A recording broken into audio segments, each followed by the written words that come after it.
E o Senhor tem colocado no meu coração uma palavra que praticamente nem eu gosto muitas vezes assim de compartilhar, e porque parece que quando você fala esse assunto, parece que a gente está defendendo essa questão, no puxar isso pra gente, mas não é nada disso, né?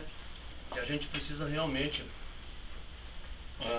tomar a palavra de Deus como ela é, sem acrescentar e sem tirar, né? Eu também estava tendo comunhão com um irmão. Esse irmão estava falando alguma coisa. Falando não, ele tem um sentimento dessa questão da salvação de Deus com algumas coisas, algumas misturas, algum pouquinho de fermento, né?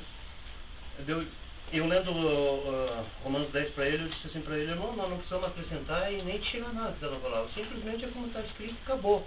Não se acrescenta e não se tira, né? Romanos 10 que fala da salvação de Deus, né? Se com o coração você crê, com a boca você confessa, né? E você crê que Deus ressuscitou Jesus dentre os mortos, tu será salvo. Está escrito, não é uma coisa inventada, uma coisa criada, né, por nós. Então não precisamos acrescentar outro item em cima desse único item que Deus falou, né? Obrigado.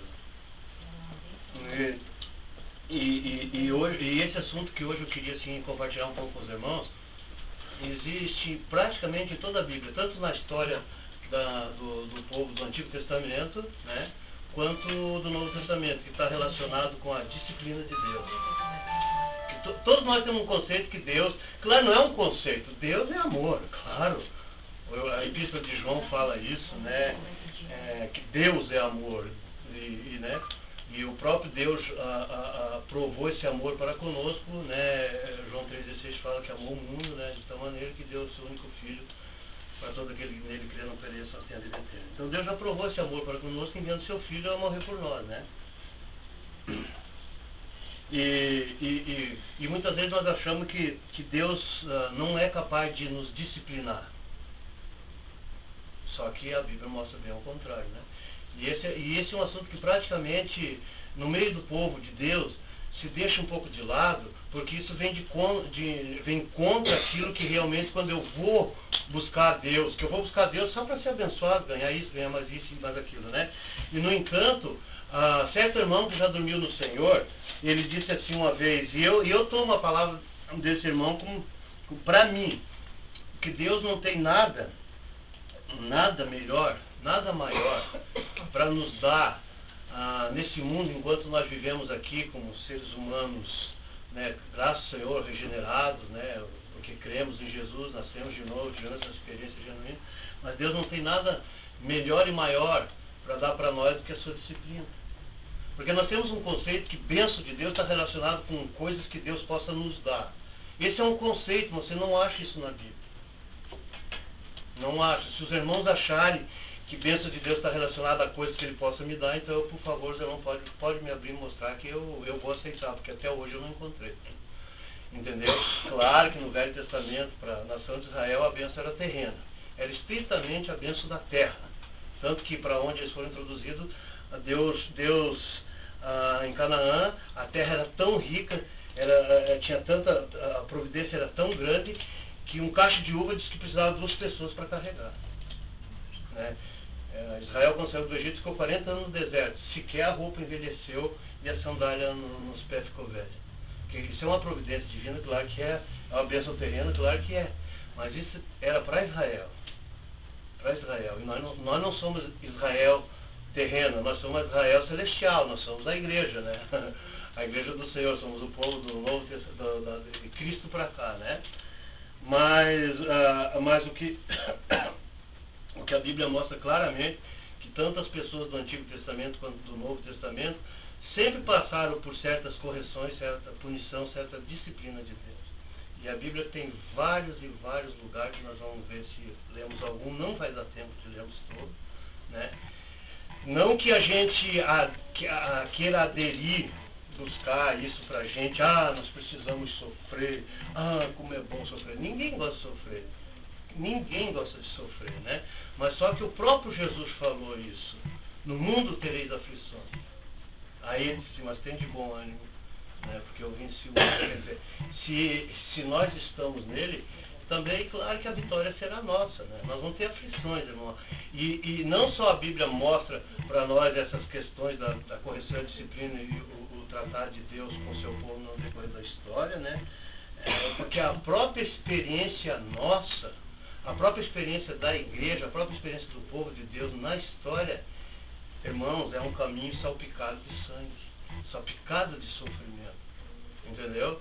Porque Deus, não é que Deus venha nos fazer sofrer, é que Ele permita que nós passamos por algumas adversidades na nossa vida para trabalhar em nós, para tratar conosco, para provar nossa fé.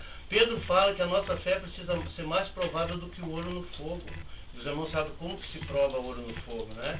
O cadinho no calor, né? Quanto mais fogo, o ouro vai derretendo, todas as impurezas vai sendo removidas. O ourives vem e remove a impureza. Mais fogo, mais impureza sai. Ao ponto que o ouro fica puro, mas pela pressão do fogo, né? E Pedro usou essa questão para nós entender como que Deus prova também a nossa fé, né? Não existe uma fé aprovada, né, se não for provada, né? O Tiago fala isso na epístola dele. Eu até queria que os irmãos abrissem a Bíblia. Vamos ver em Tiago. Louvado seja o Senhor. Mas, irmãos, só vamos ler esse versículo, daí vamos fazer um minutinho de oração para que realmente nós não desviamos desse foco e nós possamos entender e ainda dar graças ao Senhor, né? Por toda a situação que ricamente e amorosamente o Senhor permite nós passar. E no livro de Hebreus fala que toda a disciplina, toda a aprovação, toda a punição, nada mais é que a manifestação do amor de Deus para conosco. E Tiago capítulo 1, versículo 12. Tiago capítulo 1, versículo 12. 12. 1:12. 1:12.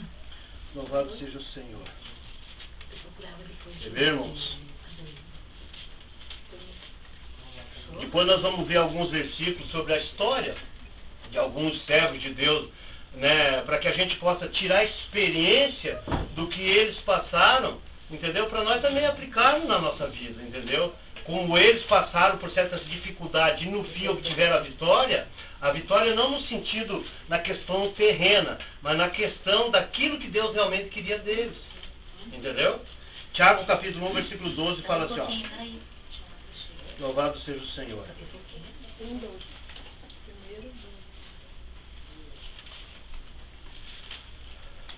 Tá.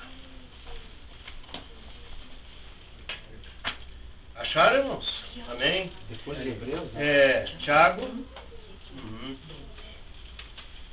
Tiago vem antes de Pedro. Acharam, irmão? 1:12. Tiago falou aqui, assim, ó, né? Bem-aventurado, aventurado quer dizer feliz. Bem-aventurado quer dizer feliz, ó. Feliz o homem que suporta com perseverança a provação.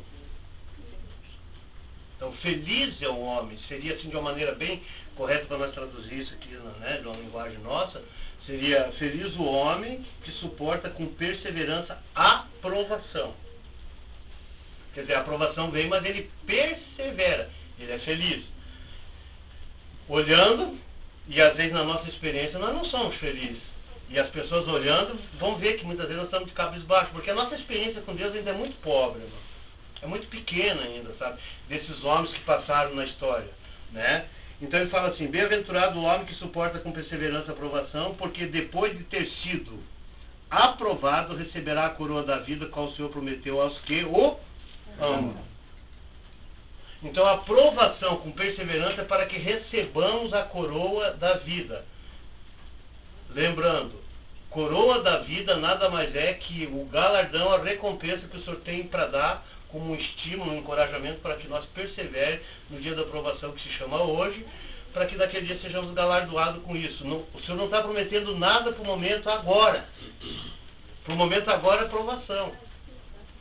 Então, quem de nós hoje, por exemplo, no mundo cristão, que ouvimos tantas coisas, que nós não vamos ser provados, vamos ser abençoados, que vai acontecer isso, mais aquilo, de repente vai para a Bíblia e vê totalmente o oposto, poxa, né, irmão? Por isso é que ninguém, Paulo fala em 2 Timóteo capítulo 4, que nos últimos tempos, sequer as pessoas suportariam a sã palavra, se apostatariam da sã palavra, se distanciariam da palavra, porque não suportariam mais a sã palavra. Claro, por ouvirem tantas e tantas coisas, entendeu, que não condiz com a pura e genuína palavra de Deus. Então, quando a pura e genuína palavra de Deus é falada, é introduzida, eu não suporto essa sã palavra, porque ela vem contra aquilo que eu tenho aprendido e ouvido. Vocês irmãos conseguiram entender, né? Mas o que importa para nós é o que Deus falou. Para mim é o que Deus falou. Para mim não é o que o homem fala, o que eu ouvi, né? Eu já ouvi muito, né, irmão? Graças ao Senhor, faz em torno de 22 anos que eu realmente, o Senhor me alcançou e eu pude, né, crer, ter uma experiência genuína do novo nascimento, ser regenerado. Mas por muitos anos eu ouvi muita... E quando eu comecei a entender e ver que não era por esse caminho que eu vinha trilhando, embora eu tivesse o Senhor, mas o caminho que eu estava trilhando era um caminho que não me levaria à edificação, eu não seria aprovado aquele dia no tribunal para receber a coroa da vida. E opa, Senhor Jesus, eu preciso entrar na linha, eu preciso caminhar o caminho de justiça de Deus, tanto que a minha oração muitas vezes tem sido essa: Senhor, eu quero caminhar o teu caminho, o meu não importa, o dos homens não importa, né? Senhor Jesus, amém? Tá, esse aqui, depois nós vamos ver alguns versículos, né, irmãos? Vamos fazer um minutinho de oração. Jesus é o Senhor, louvado seja o nome do Senhor. Senhor Jesus, somos gratos a Ti, pela Tua tão grande e infinita misericórdia, por todas as coisas que ricamente o Senhor tem nos proporcionado. Louvamos o Senhor pela Tua tão grande salvação. Nos ajuda, Senhor, a nos apegar com mais firmeza às verdades que temos ouvido, para dela jamais nos desviarmos. Senhor Jesus, abençoa essa reunião. Senhor, se faz presente no nosso meio. Fala conosco através da Tua palavra. Senhor, para que sejamos encorajados a prosseguir, a buscarmos com perseverança realmente, Senhor, a Tua justiça, a andarmos no Teu caminho, a aprendermos a fazermos a Tua vontade. Nos ensina, Senhor, como pessoas, como cidadão do reino dos céus que somos, a andar como tais. Ó Senhor, muito obrigado por essa oportunidade que o Senhor nos concede nessa noite. Abençoa aqui cada irmão aqui presente. Ó Senhor Jesus, que possamos estar totalmente desvinculados de tudo que não seja o Senhor nesse momento e absorver para dentro de nós toda a Tua palavra. Senhor, amamos o Senhor e declaramos que Tu és o Senhor. Amém e amém. Graças a Deus. Amém. Irmãos, eu queria só nós tocar num capítulo, em Deuteronômio, capítulo 8, que Deuteronômio, lá no Velho Testamento, os Pentateuco, lá, ó, Deuteronômio, ele é o último Pentateuco. Deuteronômio, o capítulo 8. Louvado seja o Senhor. Isso aqui foi uma experiência com a nação de Israel. Mas nós podemos tirar lições para nós nos nossos dias, porque assim como eles eram o povo que representava Deus na época, hoje o povo que representa o Senhor na terra, que é a nação santa, o povo de propriedade exclusiva de Deus, o sacerdócio real, como Pedro fala, é a igreja, é o povo do Senhor. Entendeu? Então, assim como eles passaram por essa experiência, nós podemos tirar a lição, né? Lição do que eles aprenderam, né? Ou daquilo que eles não aprenderam, né? Capítulo 8, ó. Capítulo 8. Olha aqui, ó. Capítulo 8, versículo 1 diz assim, ó. O Senhor disse assim: cuidarei de cumprir todos os mandamentos que hoje vos ordeno. Deuteronômio 8, irmãos. Tá? Que eu vos ordeno. Para que vivais e vos multipliquei e entreis e possuais a terra que o Senhor prometeu sob o juramento a vossos pais. Recordar-te-ás de todo o caminho pelo qual o Senhor teu Deus te guiou no deserto estes 40 anos, para te humilhar, para te provar, para saber o que estava no teu coração, se guardaria ou não os seus mandamentos.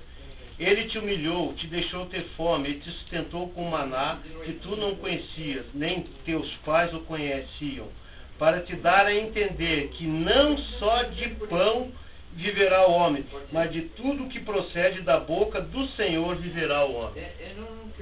Amém? Isso aqui foi para a nação de Israel, irmão.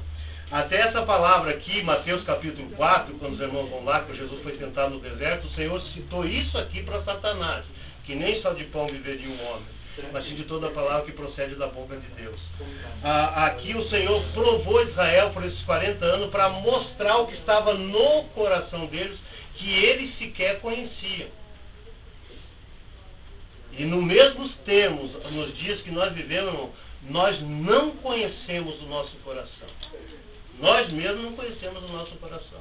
Quando o Senhor fala em Jeremias, maldito o homem que confia no homem, significa maldito do homem que confia em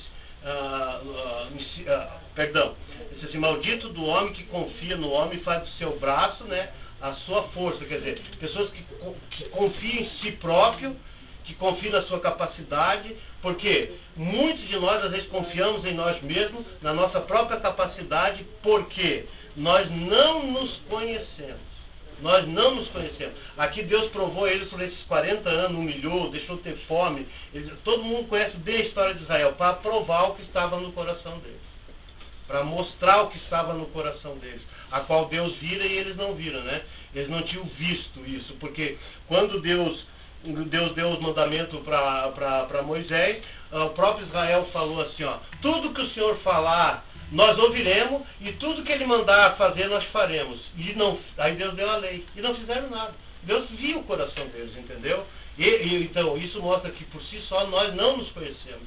Nós precisamos nos achegar a Deus, chegar diante da luz de Deus. Quanto mais nós nos aproximarmos de Deus, mais nós vamos ser realmente expostos. Então, aqui eles passaram por essa experiência de 40 anos, né? Claro que Deus, por um lado, provando, mas Deus suprindo, Deus cuidando. Deus estava, digamos assim, nos bastidores, né? Deus estava por trás, Deus estava aguardando, tanto que sequer a roupa deles envelheceram, né? Por esses 40 anos. Mas foi uma prova, porque viviam sempre reclamando e murmurando, né? Quando Deus mandava maná, o maná não estava bom. Aí Deus, o que Deus mandava para eles nunca estava bom, né? Tinha água, Deus mandava com que Moisés falasse a rocha, feria a rocha vertia a água. Lá Deus supria a sede deles. À noite uma coluna de fogo alumiava, de dia uma grande nuvem cobria eles no sol escaldante do deserto. Quer dizer, havia a provisão de Deus, mas no mesmo tempo havia uma provação. Deus estava provando, tanto que toda aquela descendência pereceu no deserto. Só daquela descendência, quem entrou na boa terra, Canaã, foi Josué e Caleb. Josué e Caleb. Você já imaginou, irmão? Saiu mais de 2 milhões de pessoas do Egito. Por quê? Por causa da murmuração, da reclamação, Deus provando, e eles eram tão duros de coração que pereceram no deserto, né? Pereceram no deserto, né? Então isso deve servir de lição para nós. Deve servir realmente de advertência para nós. Poxa, Senhor Jesus, porque nós temos a questão. O que Deus mudou, Ele terminou a antiga aliança e fez uma nova aliança. Só que Deus, Ele não mudou, Deus continua o mesmo.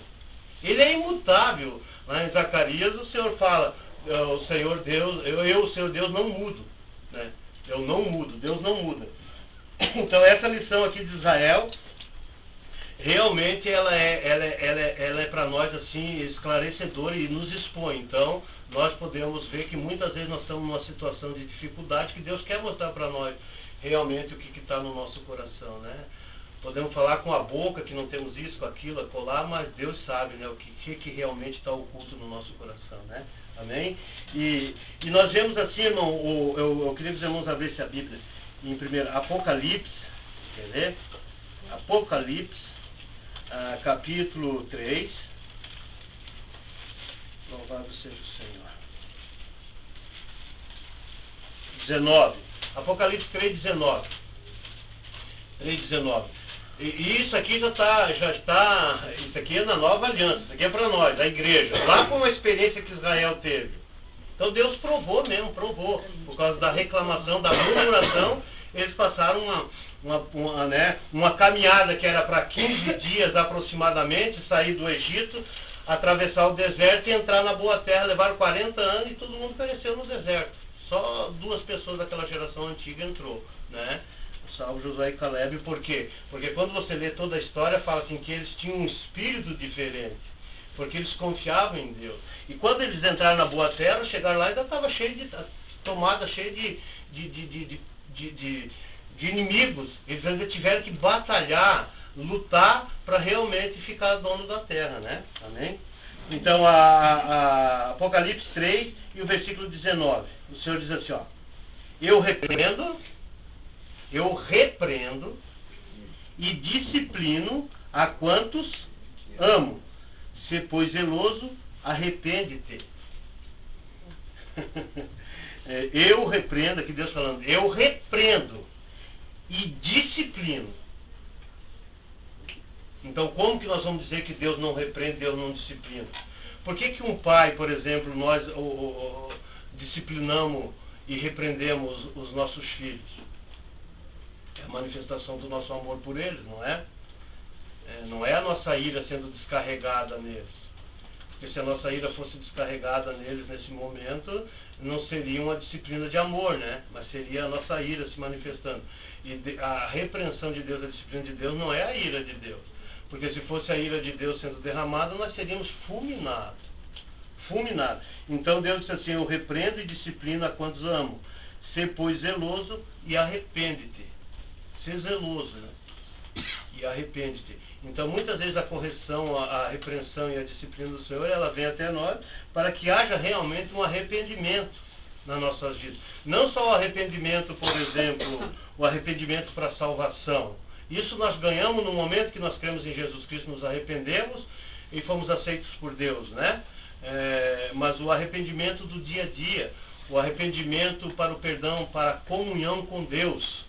Aqui, Isaías 59 fala que as mãos do Senhor não estão encolhidas para que não possa abençoar, né? Vamos ler lá, irmãos, só para os irmãos verem. Vamos ver Isaías. Louvado seja o Senhor. Isaías, vamos ver.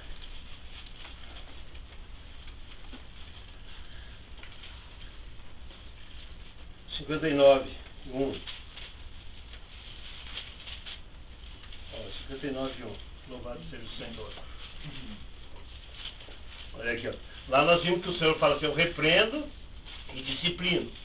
Arrepende-te, né? Aqui o Senhor fala assim, 59:1, eis que a mão do Senhor não está encolhida, para que não possa salvar, nem surdos seus ouvidos para que não possa ouvir, mas as vossas iniquidades faz separação entre vós e o vosso Deus, e o vosso pecado encobre o seu rosto de vós para que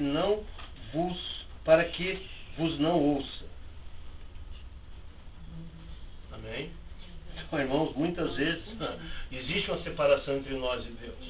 Mesmo que nós somos pessoas regeneradas, cremos no Senhor, somos filhos, nascemos de novo, mas muitas vezes nós fazemos, existe uma parede de separação entre nós e Deus, né? Que iniquidade, pecado, iniquidade significa começamos a fazer tudo fora do padrão de justiça de Deus, fazemos tudo fora do Espírito, isso é iniquidade. O que é iniquidade? Iniquidade é fazer fora do padrão, fora da justiça de Deus. E fora do Espírito, fora do contato, fora da comunhão viva e real com o Senhor. Até o nosso servir a Deus se torna iniquidade. Lembra que muitos vão chegar diante do Senhor e dizer assim, profetizamos, fizemos isso e isso. Isso foi iniquidade que vocês fizeram, porque fizeram fora da justiça de Deus. Entendeu?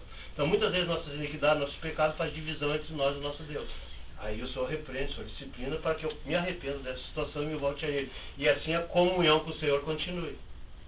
Provérbios 3:12, né? O Provérbio 3:12 lá fala também, né? Provérbio 3:12 fala, né? O 11, primeiro o 11. Provérbio, o 11. Perdão, que está atrás, né? Provérbios, quer ver? Louvado seja o Senhor. Na verdade, quando João escreveu o Apocalipse e o apóstolo Paulo escreveu o Hebreus 12, eles pegaram essa palavra de provérbio que já era escrita. Você entendeu, irmão? Eles pegaram essa palavra de provérbio que já era escrita. 3:11. 3:11 e o 12. Ó, capítulo 3, versículo 11 e o 12. Louvado seja o Senhor. Ó. Louvado seja o Senhor.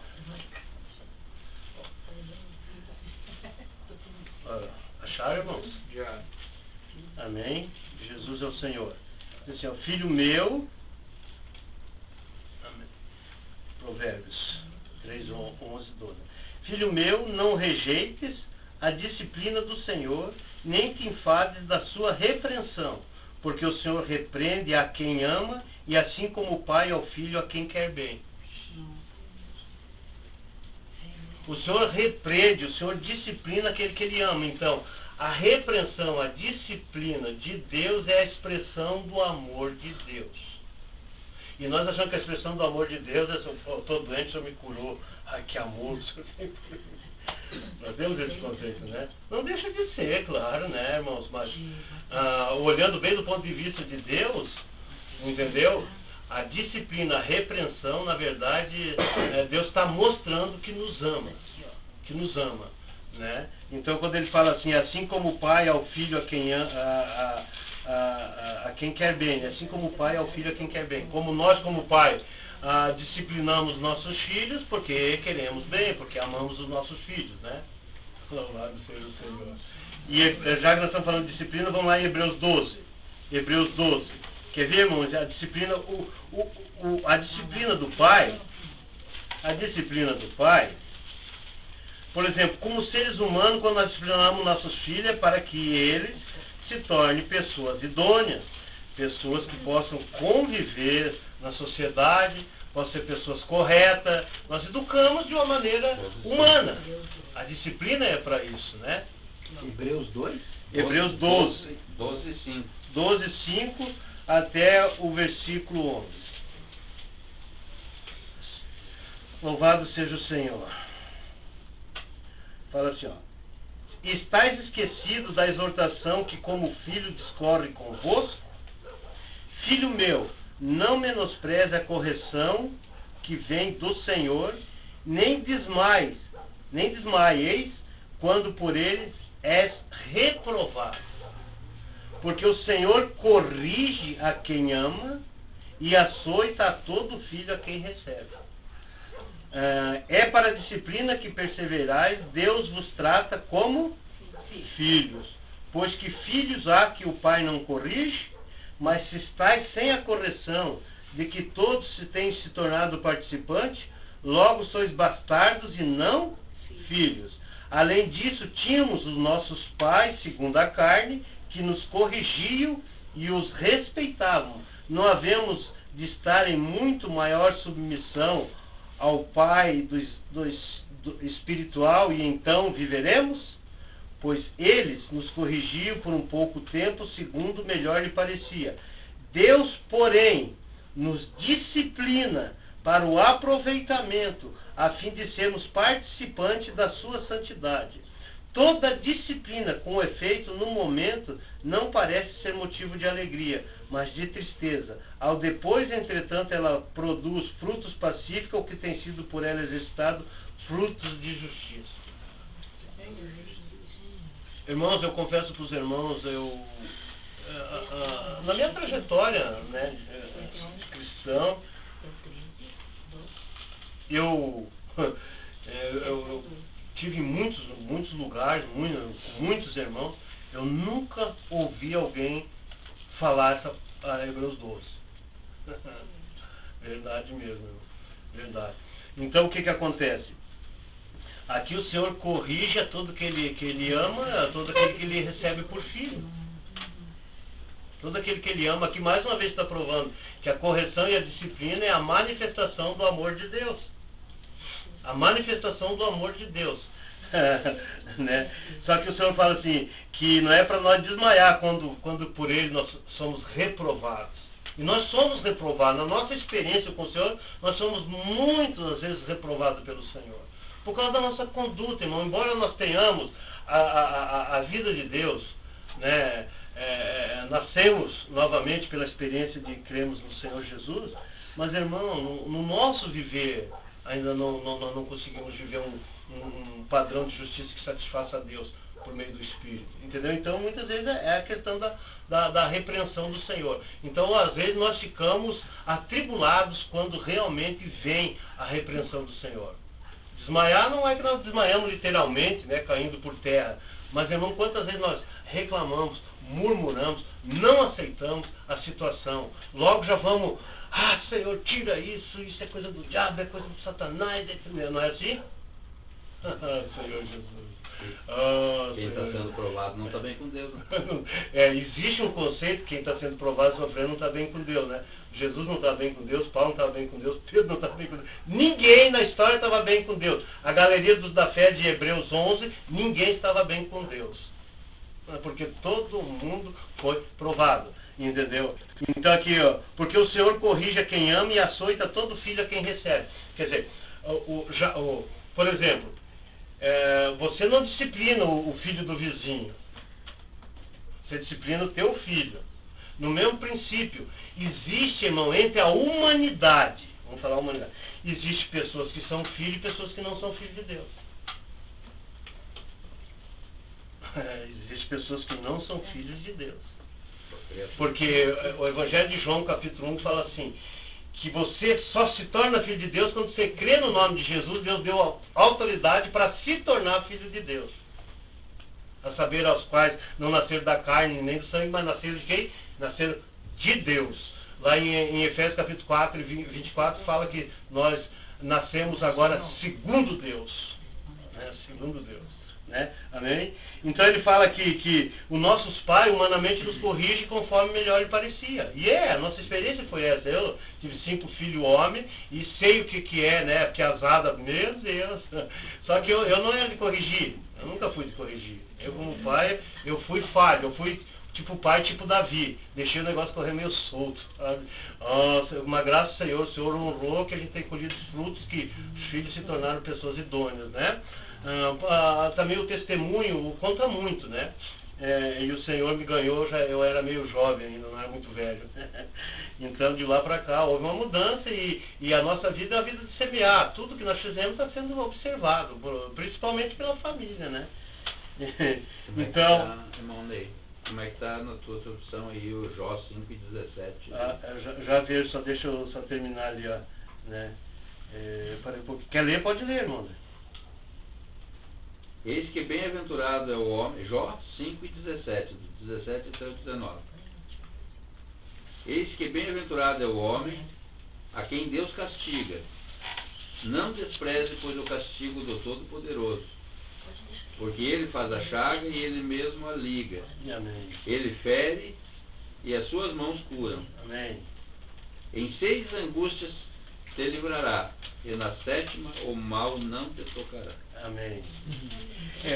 Porque, olha aqui, ó, isso aí tem a ver com o que o Jó também falou, quando você lê aqui, ó, que no versículo 10, a parte B do versículo, ó, depois do ponto de vírgula fala assim, ó.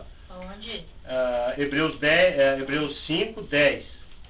A parte B do versículo. A parte B é a partir do ponto e vírgula. Ó, toda a disciplina com efeito no momento não parece ser, perdão.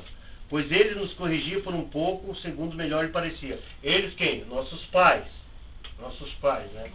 Eu fui criado sem disciplina nenhuma, né, irmão, do pai, porque meu pai, desde a idade de 5 anos de idade, eu não vivi com o meu pai, né? Então eu criei sem disciplina do pai, né? Também sofri disciplina dos outros, né? Dos tios e tal, né? Dos parentes, né? Mas me ponharam na linha, né? Eu era um piado meio malandro, né? Da gente tinha isso para orientar. Então fala assim, ó. Pois eles nos corrigiam por um pouco tempo, segundo melhor lhe parecia. Deus, porém, nos disciplina para quê? Ó, para o aproveitamento, a fim de sermos participantes da sua santidade. Porque nós achamos, muitas vezes nós temos um conceito, que se nós ser conhecedor sobre o assunto da santidade, tá bom. Conhecer é o primeiro aspecto, agora nós temos que se tornar isso real para nós. Se tornar participante. Então, a correção do Senhor nos ajuda a nos tornar participante da santidade de Deus. Então, Deus nos corrige para o aproveitamento. Não funciona. Não é 5, 10. Nós não achamos. 12, 10. Lá nós estávamos lendo 12, 10. Começaram a ler no 5, daí agora já está lá no 10. É o 12, do 5 até o 11. Do capítulo 12, nós estamos lendo sobre a disciplina do Espírito em Hebreus, ela só tem aqui nesse capítulo. Hebreus 5, 12, do 5 até o 11. Sobre a disciplina para a igreja. Depois nós vamos ler alguns versículos aqui sobre a disciplina também de acordo com a antiga aliança, entendeu? Que servem para nós como nuvem de testemunhas. Agora, que nuvem de testemunha? Pelo sofrimento que eles passaram, né? Então fala assim, ó, Deus, porém, nos disciplina para o aproveitamento, a fim de sermos participantes da sua santidade. O que os irmãos acham disso aqui?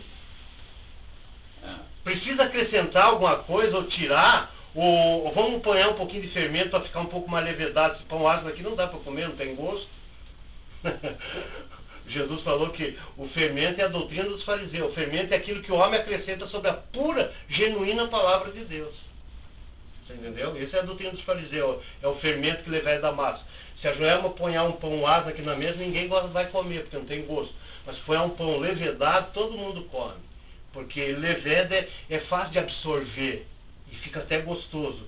No mesmo princípio, Jesus, ele se apresenta a nós como uma pura flor de farinha, que faz dessa pura flor de farinha um pão asno. Pão asno da sinceridade. Quer dizer, não há mistura, entendeu? Agora vem o homem e acrescenta fermento, aí o pão leveda, aí fica fácil de comer. Então, a doutrina humana é o fermento dos fariseus, é o que leveda toda a massa. Então, a palavra deixa de ser pura e tem um acrescento humano, então fica fácil de nós absorver. Porque a palavra humana, ela vai de encontro àquilo que eu preciso. E ela não vai de encontro com aquilo que Deus precisa. Porque quem precisa é Deus. Claro que nós, graças ao Senhor, que o Senhor nos alcançou, fomos salvos, mas a obra é de Deus. O plano é de Deus, a execução é de Deus. Hebreu fala que ele é o arquiteto e o edificador. O que o arquiteto faz? Projeta. E o construtor edifica. Agora, Deus não, ele projetou e ele mesmo é o edificador. A obra de Deus não é do homem. Então, quem tem necessidade é Deus. Por que Deus está nos disciplinando? Ele quer nos aproveitar. Ele quer nos aproveitar para que nós nos tornamos participantes da santidade dele. Né? Romanos capítulo 12 fala assim, que nós devemos apresentar os nossos corpos como um sacrifício vivo, santo e agradável a Deus, né, que é o nosso culto racional, quer dizer, nossa adoração a Deus, para que experimenteis qual é a boa, perfeita e agradável vontade de Deus. Experimentar. Outro conceito, nós achamos que apenas conhecer está bom. Não, nós precisamos experimentar. É algo que estava ali fora, agora está aqui dentro. É, né, que nem o frango na mesa. Você falar sobre o frango e do que ele foi temperado, assado, é bom. Mas ainda o frango não tem parte em você. Mas no momento que você degusta ele se tornou participante de você. Oh, Senhor Jesus. Agora você vai falar de uma coisa, não que você conhece de forma teórica, mas é porque você experimentou. Então você sabe o gosto e o sabor que ele tem. Então quando você falar, você sabe do que você está falando. Porque você não apenas falou de coisas que os teus olhos viram, mas que você tem experimentado. Amém? Senhor Jesus, vocês vão entender. Queria voltar um pouquinho aqui, Hebreus 11. E o 11... o 35, irmão, ao 35 ao 40, depois o capítulo 12 até o 3. Olha aqui, ó. Aqui está falando, irmão, de uma experiência do povo do Antigo Testamento. Olha o que aconteceu com certas pessoas do Antigo Testamento que serviam a Deus. Né? O capítulo 11, o versículo 35. Ó. Mulheres receberam pela ressurreição os seus mortos. Alguns foram torturados, não aceitando o seu resgate, para obterem superior ressurreição. Outros, por sua vez, passaram pela prova de escândalos e açoites, sim, até de algemas e prisões. Foram apedrejados, provados, cerrados pelos meios, mortos ao fio da espada, andaram como peregrinos